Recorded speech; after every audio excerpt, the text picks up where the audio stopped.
The prison was inescapable, until a human took the warden's head as a souvenir. HFY Tailpart. One Jack Hammond stared through the viewport of the research vessel Horizon as 3 alien ships surrounded them. Their sleek black hulls reflected no light, making them look like holes cut into the fabric of space itself. The alien vessels were twice the size of the Horizon and bristled with weapons. "They're hailing us again, sir," said Greg, the communications officer. His voice shook slightly. Captain Lewis nodded grimly. "Put them through." The main screen flickered to life, revealing a tall reptilian figure with iridescent scales that shifted color in the light. 4 yellow eyes blinked independently of each other as the alien's thin lips stretched into what might have been a smile. "Human vessel," the alien said in perfect English. "I am Commander Vexlar of the Zarkonian Empire. You have entered restricted space. Surrender your vessel or be destroyed." Jack stepped forward. "Captain, their shield configuration has a weakness. If we target the junction points with our pulse cannons, we might and risk the lives of my crew against 3 warships." "Captain." Lewis shook his head. "Stand down, Hammond." Jack's fists clenched at his sides. 6 years in Earth's military engineering corps had taught him that sometimes fighting was the only option. But he held his tongue. "We surrender," Captain Lewis announced to the alien commander. "We are a research vessel only. We meant no trespass." Commander Vexelar's scales rippled with what looked like amusement. "Wise decision, human. Prepare to be boarded." The screen went dark. 30 minutes later, Jack and the rest of the crew stood in a line in the Horizon's cargo bay as armored Zarkonian soldiers moved through the ship. The aliens towered over the humans, each standing nearly 7 feet tall. "What do they want with us?" whispered Allison, the ship's botanist. Her face was pale with fear. Jack kept his voice low. "The Zarkonians collect species. Study them. They think most other races are primitive." "How do you know that?" "I worked on the Jupiter Defense Station. We had some encounters." Jack didn't add that those encounters had ended badly for the humans involved. A soldier approached them, holding a scanner. The device hummed as it passed over each crew member. When it reached Jack, it emitted a high-pitched beep. The soldier consulted the readout, then barked something in his native language. 2 guards grabbed Jack by the arms. "What are you doing?" Captain Lewis demanded. "Where are you taking him?" Commander Vexlar strode into the cargo bay, his clawed feet clicking against the metal floor. "This one has knowledge of our technology, military training. Neural patterns indicate advanced problem-solving abilities. He will be processed separately." "You can't just—" Captain Lewis began. The commander's hand shot out, grabbing the captain by the throat. "Your species still fails to understand its place in the galaxy." He released the captain, who fell to his knees, gasping. "The rest will be taken to standard containment facilities." Vexlar continued as if nothing had happened. "This one goes to Nexus Maximum." Jack struggled against the guards, but their grip was like iron. "What's Nexus Maximum?" Vexlar turned his yellow eyes on Jack. "The most secure prison in the known universe. No species has ever escaped. Not the Dravik hive minds. Not the phase-shifting Laurenti. Not even the teleporting Mach." Jack met the commander's gaze without flinching. "There's a first time for everything." The alien's scales darkened with what Jack now recognized as amusement. "I admire the human capacity for self-delusion.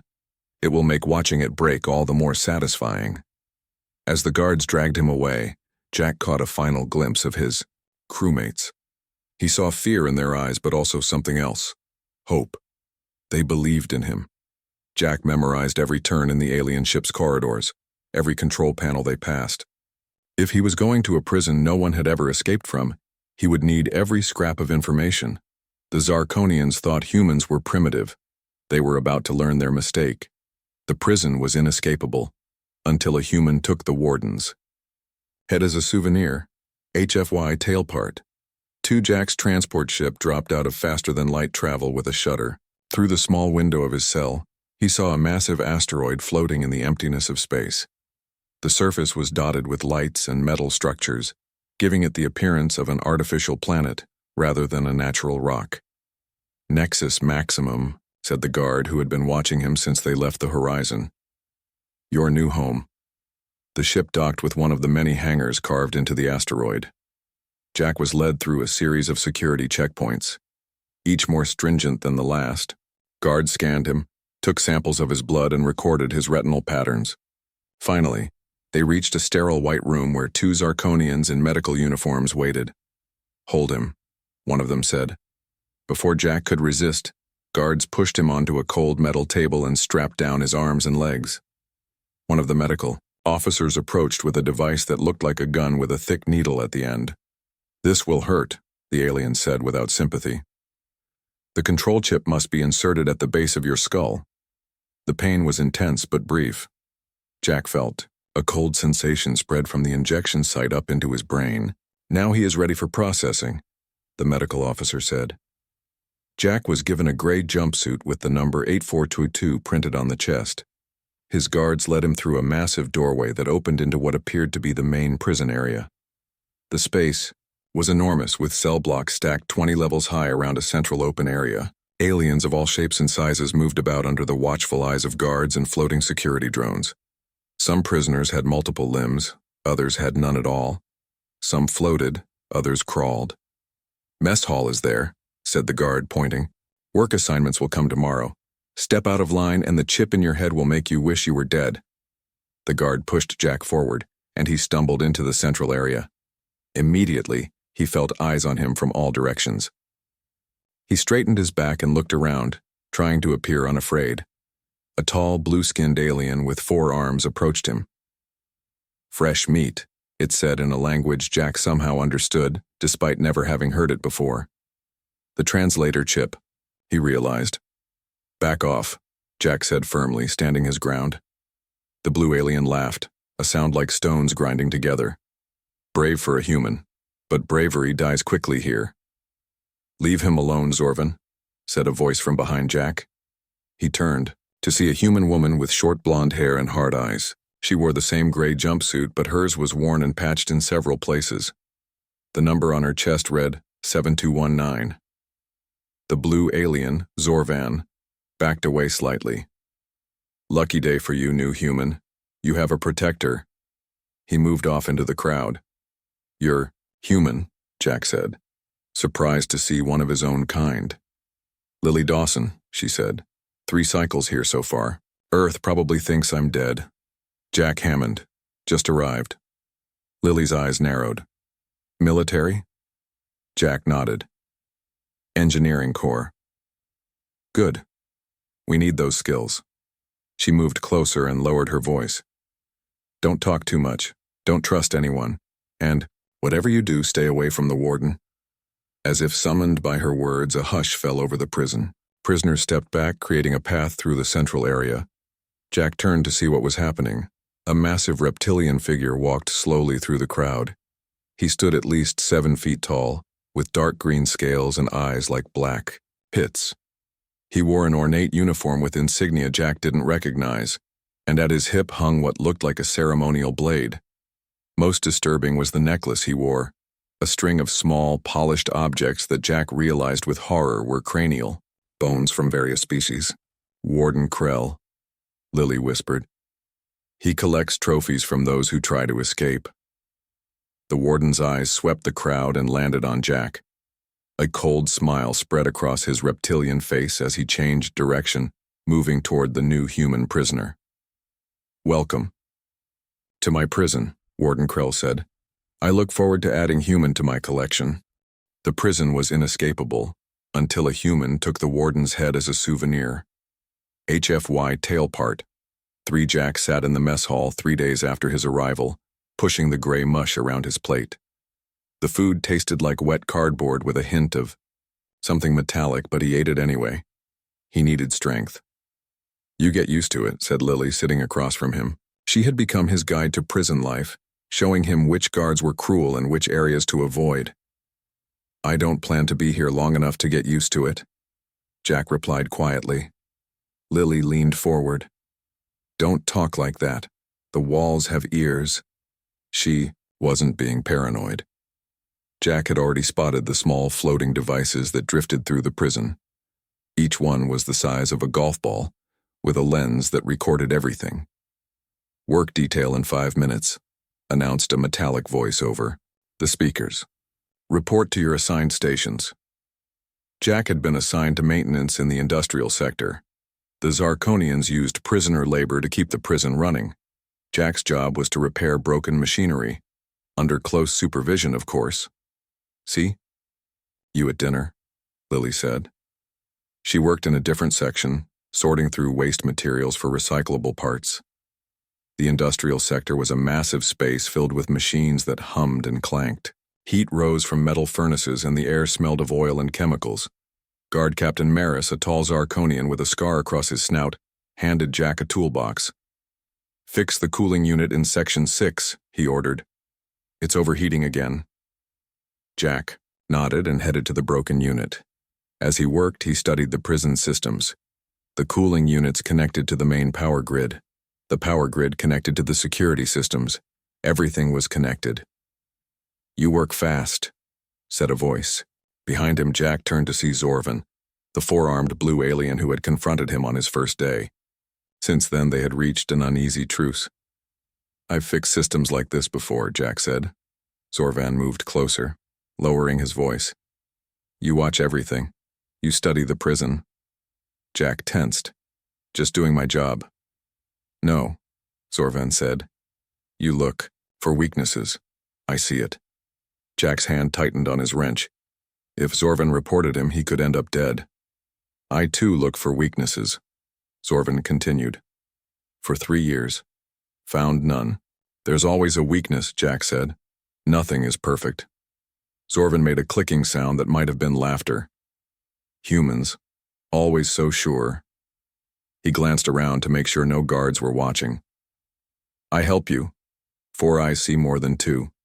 Jack considered the offer. He needed allies, and Zorvan's 4 arms could be useful.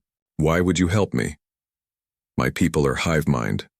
I was born different. Think for myself. That is why I am here." Zorvan's eyes darkened.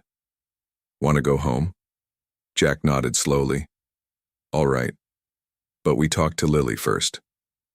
That night in the small space, between dinner and lights out, Jack, Lily, and Zorvan huddled in a corner of the common area. "The prison has 3 main security systems," Lily explained in a whisper. "Matter disruptors that prevent physical damage to walls, psionic suppressors for telepathic species, and the hunter-killers." "Hunter-killers?" Jack asked. "Automated drones," said Zorvan. "Kill anyone who gets past outer defenses."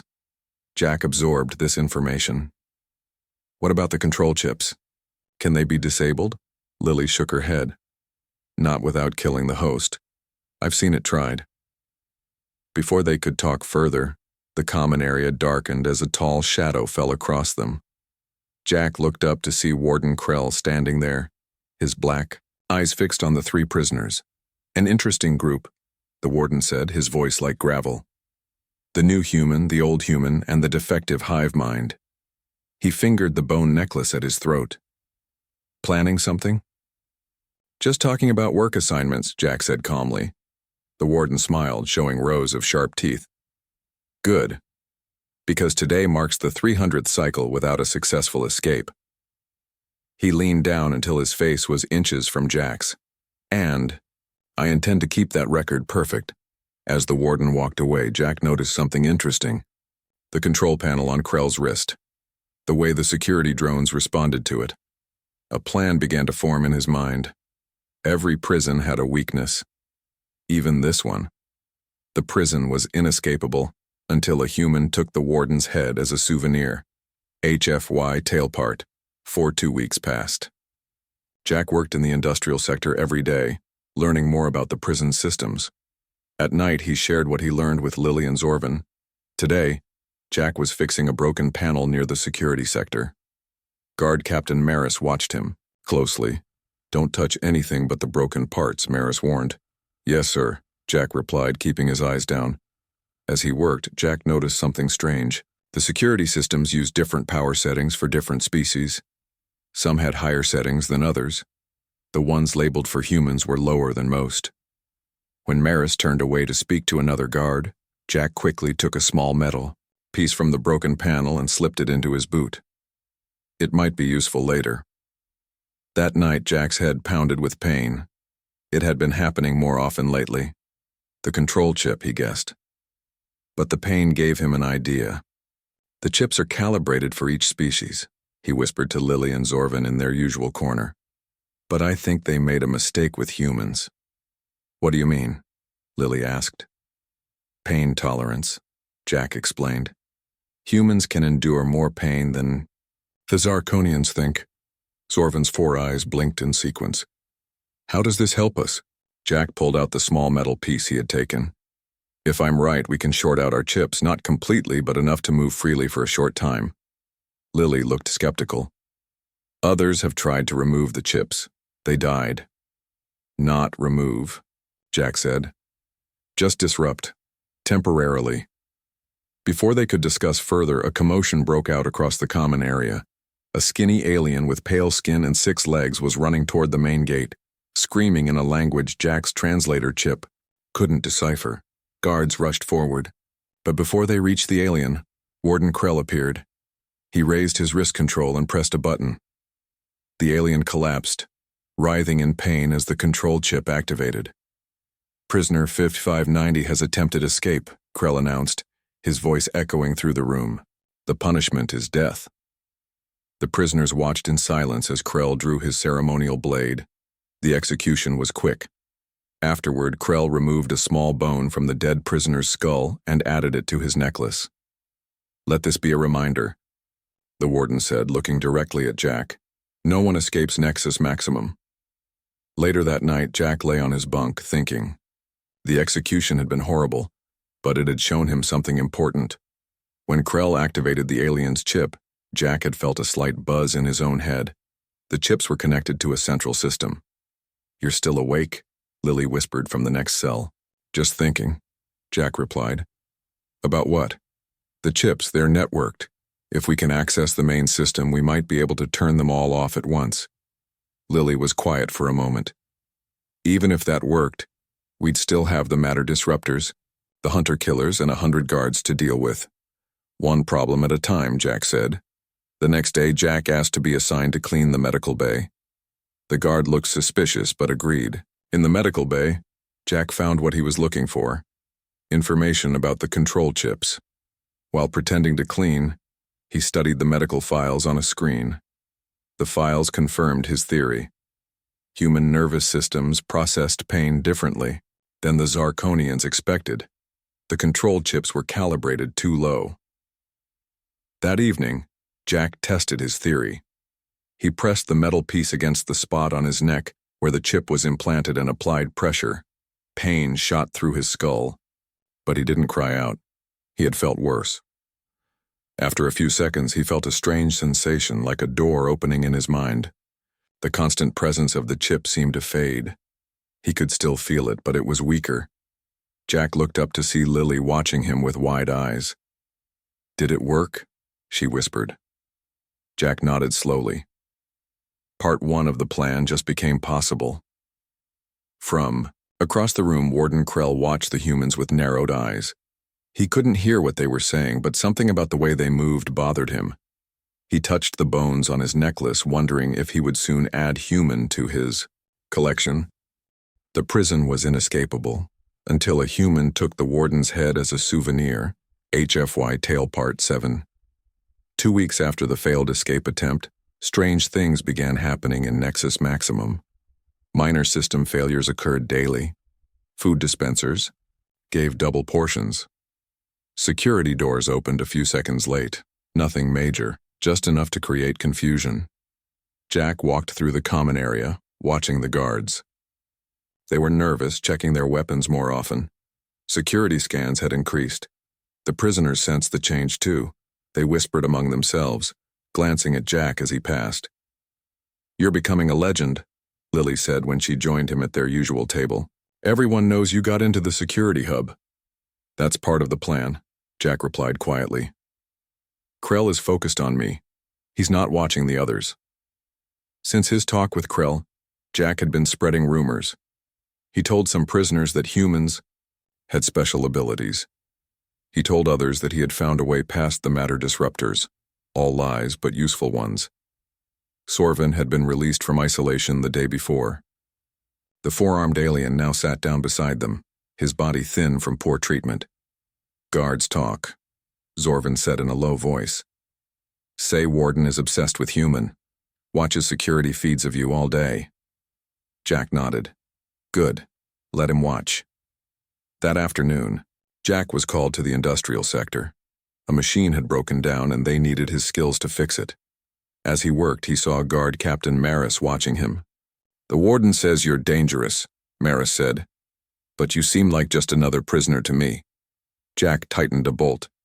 "Maybe that's what makes humans dangerous. We look harmless." Maris snorted. "Fix the machine, human, and remember your place." As the guard walked away, Jack slipped a small device he had built from stolen parts into the machine's control panel. It would activate that night, causing a power surge in this sector. Nothing dangerous, just another distraction. That evening, a new prisoner arrived. A massive creature with scaled skin and long tentacles where arms should be. The guards struggled to control it as they led it to a special containment cell. "Dravek warrior," Sorvin whispered. "Very dangerous. Very strong." Jack watched with interest. "Could be useful." "No," Lily said firmly. "Too unpredictable. Stick to the plan." The plan was coming together. Small acts of sabotage, whispered rumors, building a reputation, and all the while, Jack was gathering parts for his real goal, a device that could disable the prison's hunter-killer drones. Just before lights out, the power surge Jack had rigged activated. Alarms blared as lights flickered in the industrial sector. Guards rushed to respond. In the confusion, Jack slipped into a restricted area and stole a key component he needed, an electromagnetic pulse generator. He was nearly back to his cell when Warden Krell stepped into his path. "Another coincidence?" the Warden asked, his dark eyes fixed on Jack. "Power failures wherever you go?" "Just bad luck," Jack replied. Krell moved closer. "I've been studying your species. So fragile yet so persistent, like insects." "Everyone underestimates insects," Jack said, "until they bring down entire structures." Krell's hand shot out, grabbing Jack by the throat. "I could crush you now," he hissed. "Save myself the trouble." Jack met his gaze calmly. "But then you'd never know how I plan to escape." The Warden released him. "You won't escape, human, but I enjoy watching you try." As Krell walked away, Jack touched the small pulse generator hidden in his sleeve. The Warden was playing right into his hands. The next morning, Jack gathered Lily, Sorvin, and several other prisoners who had joined their cause. The time for small distractions was over. "Tomorrow," he told them, "we launch the real plan." "What about the hunter-killers?" asked a nervous prisoner. Jack smiled. "Let me worry about those. Your job is to spread the word. When the lights go out tomorrow, everyone riots, every sector, every cell block." "And then?" Lily asked. "Then I pay a visit to the Warden," Jack said, "while he's distracted by chaos." The prison was inescapable until a human took the Warden's head as a souvenir. HFY tail part. 8, the day of the riot arrived. Jack woke early, his heart pounding with anticipation. Everything he had planned led to this moment. He checked the pulse generator hidden in his mattress. It was ready. At breakfast, the mood in the mess hall was tense. Prisoners who had joined Jack's cause ate quickly, eyes darting to the guards. Others sensed something was coming and kept their distance. "Everyone knows their part?" Jack asked Lily and Sorvin. They nodded. Lily would lead a group to the communications center. Sorvin would target the power systems, and Jack would find Warden Krell. The morning passed slowly. Jack worked in the industrial sector, fixing machines as if it were a normal day. But he placed small devices at key points, devices that would short-circuit systems when activated. At midday, the prison alarm suddenly blared. Emergency lights flashed red. The first part of the plan had worked. A prisoner had started a fire in the waste processing unit. Guards rushed to respond. Jack pressed his stolen metal piece against his control chip, blocking its signal completely. Then he activated the pulse generator. A wave of energy swept through the sector, disabling security cameras and door locks. Prisoners realized their control chips had stopped working. For a moment, everything was still. Then chaos erupted. Prisoners attacked guards. Cell doors slid open. Alarms screamed throughout the facility. Jack moved through the confusion, heading toward the administrative sector where Krell would be. He passed scenes of violence and destruction. The newly arrived Dravek warrior had broken free of its cell and was smashing through walls with its tentacles. Some prisoners were fighting each other. Others were trying to reach the hangar bay where ships were docked. Jack avoided the fighting. That wasn't his goal. He had one target. He reached the administrative sector and found the door to Krell's office. It was unlocked. The pulse had disabled the security. Jack pushed it open. Warden Krell stood by his desk, watching security feeds of the riot. He turned as Jack entered, showing no surprise. "I've been waiting for you, human," Krell said. He held his ceremonial blade in one hand. "You knew I would come," Jack said. Krell nodded. "From the moment you arrived, I knew it would end with one of us dead." He lunged forward, faster than Jack expected. The blade sliced through the air, missing Jack's throat by inches. Jack dodged and grabbed a heavy trophy from a shelf, using it to block Krell's next attack. They fought across the office, knocking over displays of alien artifacts. Krell was stronger, but Jack was quicker, and he had studied the Warden's fighting style through security footage. "Your riot will fail," Krell said as they circled each other. "The hunter-killers will activate soon. No prisoner will survive." "The hunter-killers are disabled," Jack replied. "My pulse generator took care of that." For the first time, doubt showed in Krell's eyes. Jack pressed his advantage, throwing a chair at the Warden's head. As Krell dodged, Jack tackled him, driving them both to the floor. The blade fell from Krell's hand. Jack grabbed it and pressed it against the Warden's throat. "How?" Krell asked, his voice a harsh whisper. "How did a primitive species outsmart the most secure prison in the galaxy?" "You built this place to contain rational beings," Jack said. "But humans aren't always rational. Sometimes we're willing to risk everything, even our lives, for freedom." Loud explosions shook the room. The prison systems were failing catastrophically now. "The ships," Krell said. "You're planning to steal the prison ships." Jack nodded. Lily should have reached the hangar by now. With a swift motion, Jack brought the blade down. Krell's eyes widened in shock, then went dark.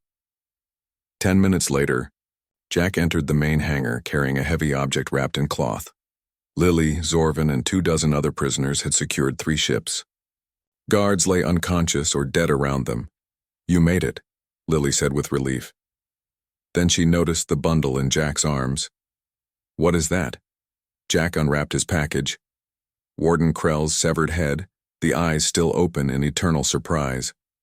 A souvenir," Jack said, "to remind the galaxy what happens when you cage a human." As their stolen ship left the burning prison behind, prisoners from 100 worlds looked at the human with new respect and fear. The story would spread across the galaxy. The prison was inescapable until a human took the Warden's head as a souvenir. The prison was inescapable until a human took the Warden's head as a souvenir. HFY Tailpart. 5A month had passed since Jack's arrival at Nexus Maximum. His plan was growing more detailed each day. Lily and Zorvin had been gathering small parts from their work areas, and Jack had been mapping guard rotations. "We need to get into the central security hub," Jack told his allies as they sat in the mess hall. "That's where they control everything." "Impossible," Zorvin said, his 4 arms moving in agitation. "Security hub has 20 guards at all times." "Not during maintenance cycles," Lily said quietly. "I've been counting. They reduce to 5 guards when they update the systems." Jack nodded. "That's our window, but we need more help." Lily glanced across the room. "What about Navik? He can fit through spaces we can't." Jack followed her gaze to a small alien contained in a pressurized suit. Navik's species existed as gas rather than solid matter. The prison kept him in the suit to prevent him from seeping through vents. "Can we trust him?" Jack asked. "No," Zorvan said bluntly. "But he hates Krell more than anyone. Krell killed his mate." After dinner, Jack approached Navik. The alien's gaseous form swirled inside the containment suit as Jack explained the basics of the plan. "You risk your life, human?" Navik's voice came through a speaker on his suit. "Why?" "Because I don't belong here," Jack said. "None of us do." Navik considered this. "If I help and we succeed, I go free." "We all go free," Jack promised. The next day, the prison announced a maintenance cycle. It was their chance. Jack, Lily, Zorvan, and Navik put their plan into motion. Jack and Zorvan started a fight in the mess hall. Guards rushed over to separate them. While the guards were distracted, Lily slipped away toward the service corridors. Navik, whose containment suit had been modified by Jack to allow partial release of his gaseous form, leaked a small amount of himself into the ventilation system. In the confusion, Jack pressed the metal piece against his control chip. Pain flashed through his head, but the chip's hold weakened. He did the same for Zorvan, who grimaced but remained standing. The guards eventually broke up the fight and took Jack and Zorvan to isolation cells. This was part of the plan. The isolation sector was close to the security hub. In his cell, Jack waited. If Navik had succeeded, the gas alien would have reached the secondary power controls by now. Jack counted down the seconds. Right on time, the lights flickered.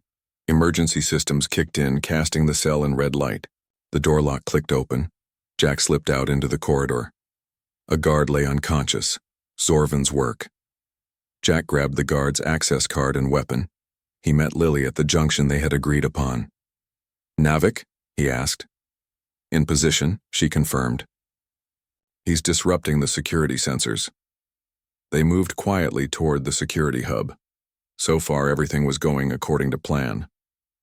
They reached the outer door of the hub. Jack used the stolen access card. The door slid open. Inside, 4 guards turned in surprise. Jack fired the stolen weapon, stunning 2 of them. Zorvan, who had joined them, tackled a 3rd. Lily took down the 4th with a shock tool she had modified. "Quick," Jack said. "We have minutes before they realize something's wrong." They rushed to the main control terminal. Lily, who had studied the Zarkonian language, began inputting commands. "I'm in," she said. "I can access the chip control system." A slow clap echoed through the room. Jack turned to see Warden Krell standing in the doorway, flanked by a dozen guards. "Impressive," Krell said. "No one has ever reached the security hub before." He smiled, showing his sharp teeth. "But did you really think I wouldn't be watching your every move?" Jack's heart sank as more guards filed in. Their plan had failed. "Where is the gas creature?" Krell demanded. As if in answer, alarms blared. On the security screens, Jack could see Navik had reached the main power core. The screens flickered. "What have you done?" Krell roared. Jack smiled despite their capture. Plan B. The prison was inescapable until a human took the warden's head as a souvenir. HFY tailpart. 6 Jack, Lily, and Zorvan knelt on the cold floor of the prison's central chamber. Around them stood 24 guards, weapons aimed at their heads. The failed escape attempt had resulted in their public punishment. The entire prison population had been gathered to watch. Warden Krell paced in front of them, his ceremonial blade gleaming in the harsh light. Navik's empty containment suit lay crumpled nearby. The gas alien had been vented into space as punishment for his role in the escape attempt. "You see what happens to those who challenge the order of Nexus Maximum," Krell announced to the crowd. "Even the clever ones fail." He stopped in front of Jack. "I expected more from you, human. You came so close. Closer than any before you." Jack kept his eyes on the floor, appearing defeated. Inside, his mind raced. Navik's sacrifice had not been in vain. Before his execution, the gas alien had managed to damage the main power core.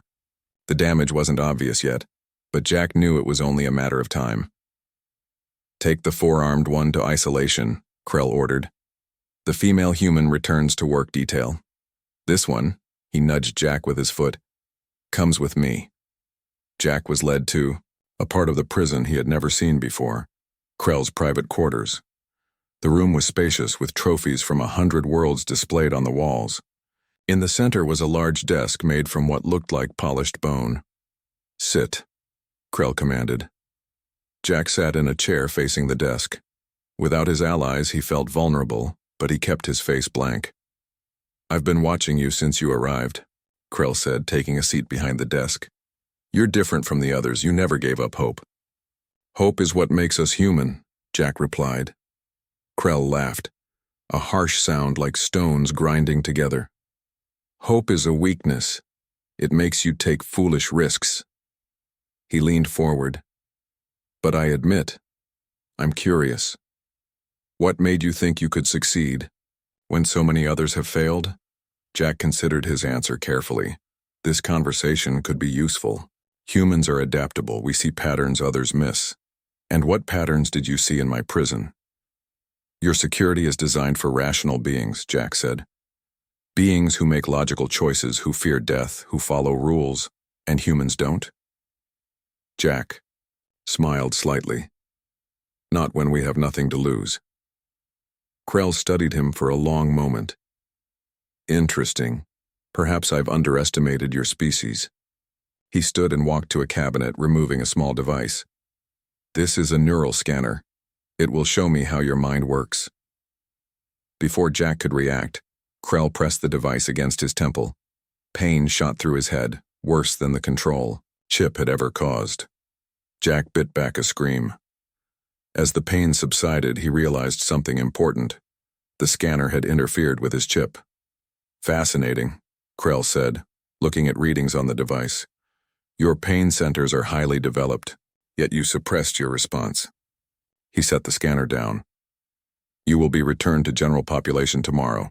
I look forward to seeing what you try next." Guards took Jack to a holding cell for the night. Once alone, he tested his control chip. The scanner had damaged it further. He could now bypass it completely. In his cell, Jack began forming a new plan. Krell thought he understood humans, but he was wrong. The Warden had made a critical mistake. He had been too curious about how humans thought. Now Jack knew exactly how to exploit that curiosity. The next morning, Jack was released back into the prison population. He found Lily sorting through waste materials. "They've increased security everywhere," she whispered. "Guards at every junction. We can't try the same approach again." "We won't," Jack said. "We're changing tactics."